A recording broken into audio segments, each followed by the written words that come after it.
পুরো সাদামাটা মেনুতে আছে ভাত, তার সঙ্গে একটু নিয়ে নিলাম গন্ধরাজ লেবু, আর আজকে একটু করেছি তড়কা খেতে ভাতের সঙ্গে কিন্তু আমার বেশ ভালোই লাগে।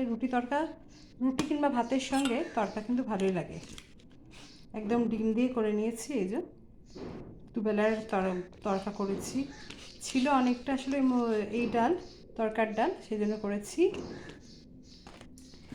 আর তার সঙ্গে করেছি একদম হালকা পাতলা মাছের ঝাল, ছিল একটু কাটাপোনা মাছ 2 পিসের মতন, আর ছিল একটু চিংড়ি মাছ, সেই দিয়ে একদম 5 ফোড়ন দিয়ে আর একটু পেঁয়াজ দিয়ে ঝোল করে নিয়েছি।